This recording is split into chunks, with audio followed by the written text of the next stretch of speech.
আমাদের সামনে পুরো বাড়িটাই রং বেরঙের কাপড় দিয়ে ঢাকা হয়ে গেছে। আজকে মনে হয় পুরোটাই হয়ে যাবে। এই দেখো, এগুলো তো এখন অতটা ভালো বোঝা যাবে না, যখন লাইট জ্বলবে তখন আরও ভালো বোঝা যাবে।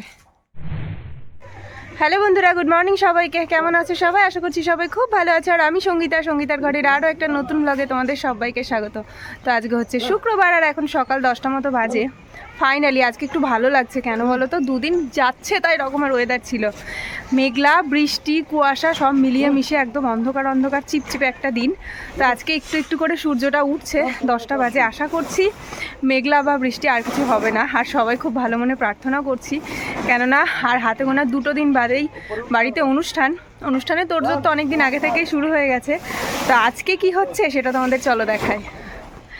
এই 2 দিন যাবত শুধু খুঁটিগুলো বাঁধা হয়েছিল, তারপরে তো মাঝখানে একদিন অফও ছিল যেদিন বৃষ্টি পড়ছিল। কিন্তু আজকে সকাল থেকে এই দেখো ত্রিপল, তারপর এর উপরে তো আবার কাপড়গুলো সেট করা হবে, সেই কারণে আজকে সকাল থেকে প্যান্ডেলের এই যে ত্রিপলগুলো বাঁধা শুরু হয়ে গেছে। ওই যে নিচে কাপড়গুলোও বোধহয় চলে এসছে, কাপড়গুলোও বাঁধা হবে। আর তো গোনা হাতে 2 দিন। তো ওটাতে গেল আমাদের বাড়ির সামনে, মানে ওটা তো ছাতনাতলা হবে বা বউ বর বসার জায়গা হবে। আর পিছনের এই সম্পূর্ণটা মানে আমাদের পিছনের জায়গাটা হবে খাবার জায়গা। এখানেও সব খুঁটিগুলো বাঁধা হয়ে গেছে। আগে সামনের বাড়িটার হবে, তারপরে এই পিছন বাড়িটাতেও হবে। কত প্যান্ডেল হচ্ছে। ওই দিকেও কিন্তু আছে, একেবারে আমার কাকিমাদের বাড়ির ওদিকটাতে রান্নার জায়গা। আর এই দেখো সারা বাড়ি জুড়েই শুধু প্যান্ডেল আর প্যান্ডেল। এটা মেজো কাকাদের সামনে, এখানটা রান্নার জায়গা হচ্ছে। এই দেখো কত প্যান্ডেল বাড়ির সামনে, মানে আমাদের একেবারে উঠোনের উপরে। এই দেখো এই নেটটা লাগানো হচ্ছে পিঙ্ক কালারের আর হোয়াইট কালারের। আস্তে আস্তে তো লাগানো হবে, আর তোমাদের সবটাই দেখাবো।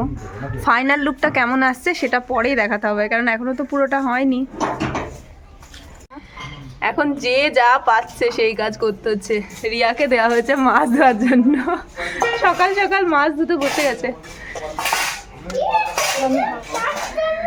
আর এই ম্যাডামকে 2 দিন এখন একটুখানি ছাড় দেওয়া হয়েছে। আর আপনি কি করছেন? হ্যাঁ ও ভাবি, আপনি কি করছেন? হ্যাঁ, ও মোটরসাইকেলে যাওয়ার জন্য ব্যস্ত এখন, তাই তো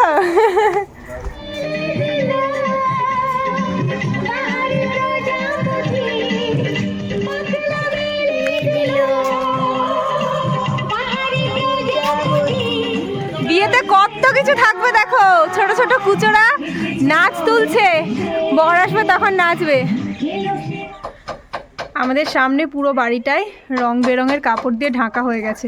আজকে মনে হয় পুরোটাই হয়ে যাবে। এই দেখো, এগুলো তো এখন অতটা ভালো বোঝা যাবে না, যখন লাইট জ্বলবে তখন আরও ভালো বোঝা যাবে। আজকে সেই সকাল থেকে কাজ চলছে, এখনো পর্যন্ত দুপুর হয়ে গেছে, এখনো কাজ চলছে। এই দেখো পুরোটা কি সুন্দর লাগছে না? পুরোটা কিন্তু পিঙ্ক কালার আর হোয়াইট কালারের। এখানে এই দেখো এখানে যে ঝাড়বাতির মতো করা আছে, এখানে নিশ্চয় একটা লাইট থাকবে, সেই কারণে এরকমটা হয়তো আছে। এখানটাও বেশ লাগছে কিন্তু দেখতে। এবার হারিকেন জেলে কাজ করতে হবে, মানে পুরো বাড়ি অন্ধকার হয়ে গেছে। এমনিতে তো মেঘলা ওয়েদার, তার উপরে আবার পুরো বাড়িটা ঢাকা হয়ে গেল। বাড়িতে তো হাজারো একটা কাজ, কিন্তু ফাঁকি মারতে দিদার বাড়িতে এসেছি। না গো, কি বলো তো, বাড়িতে পাতিলেবুর প্রয়োজন হয়েছে, আর দিদাদের বাড়িতে এত পাতিলেবু, তো রিয়া আর আমি সেই কারণে এসেছি কিছু পাতিলেবু নেবার জন্য।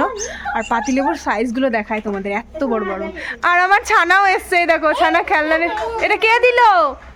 হ্যাঁ, থ্যাংক ইউ বলো, ধরণী মাসিকে থ্যাংক ইউ বলো।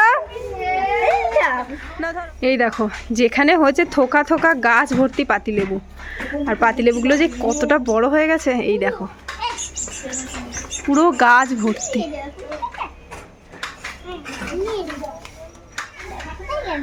সারা বছরই কম বেশি লেবু দেয়। রিয়া বেশি পেরে নিয়ে যাবে, আমি 2-1টা নিয়ে যাই। এই দেখো লেবুগুলো দেখো,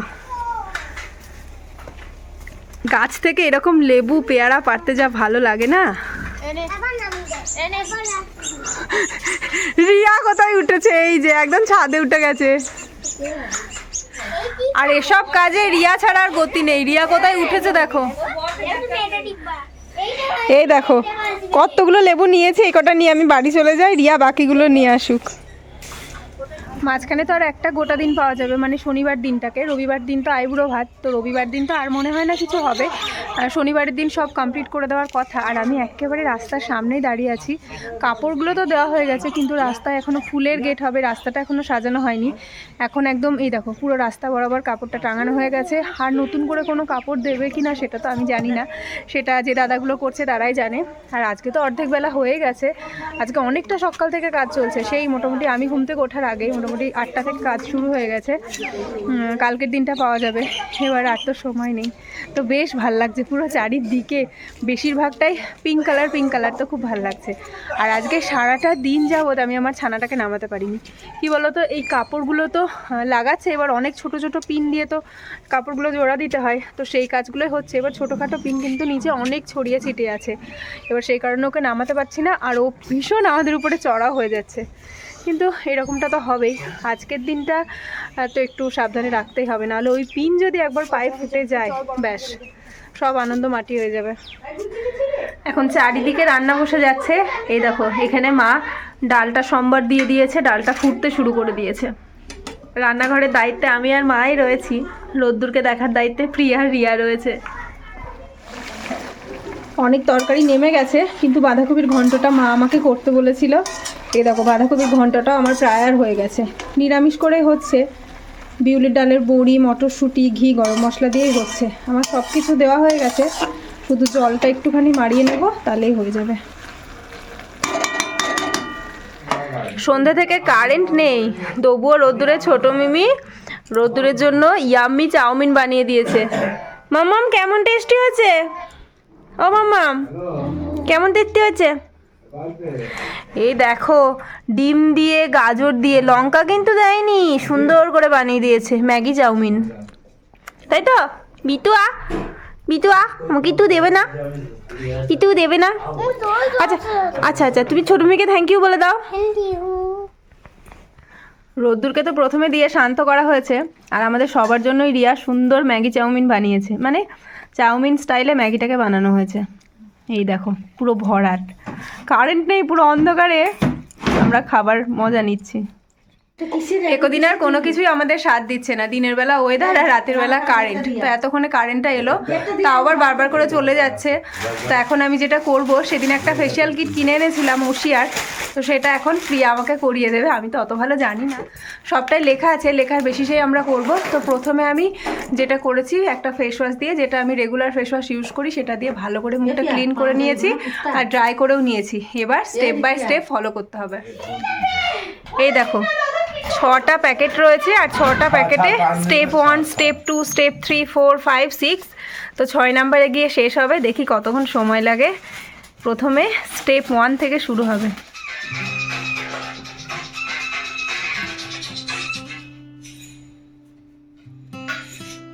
আমাকে দিয়ে এসব করানো হচ্ছে,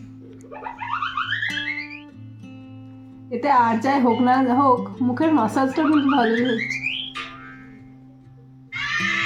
বিশাল ঠান্ডা হয়ে গেছে মুখটা, দারুণ লাগছে, কিন্তু কোনো কিন্তু জ্বলছে না, মুখটা একেবারে ঠান্ডা ভাব লাগছে। এতক্ষণে ঘষা মাজা হলো, মোটে স্টেপ 1টা হলো। তো এটা করে অন্তত মানে সমস্ত ঘষাঘষিগুলো 3 to 5 মিনিট করে করতে হবে। তো আমার ঘাড়ের অবস্থা তো খুব খারাপ, মনে হচ্ছে যেন স্পন্ডিলাইসিস এখনই হয়ে যাবে এরকম করে। আর প্রিয়া তো ইচ্ছে মতো আমার মুখটাকে বাসন মাজা করে ঘষেছে। তো যাই হোক, ও করে দিচ্ছে, এটাই অনেক, কিন্তু বেশি খ্যাপালে খেপে যাবে। এটা হচ্ছে স্টেপ 2।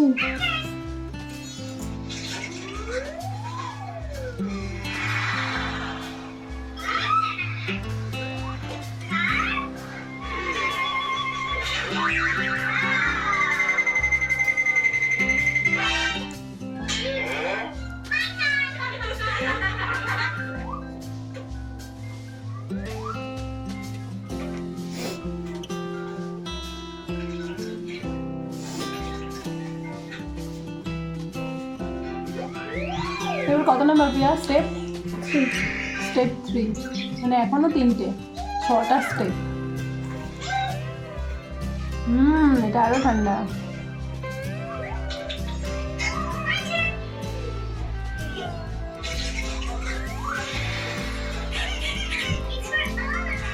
এতক্ষণে সবটা হলো, মোটামুটি 40 থেকে 45 মিনিট সময় লাগলো। আর প্রিয়া খুব ধৈর্য নিয়ে করে দিল, আমার তো পুরো ঘাড়টার ব্যথা হয়ে গেছে। তো কেমন লাগছে, কোনো পরিবর্তন হয়েছে কিনা সেটা তোমরাই বলো। আর প্রিয়া তো বলছে দিদি ভালো লাগছে, তো তোমাদের উত্তরের অপেক্ষায় রইলাম, কেমন লাগছে অবশ্যই জানিও।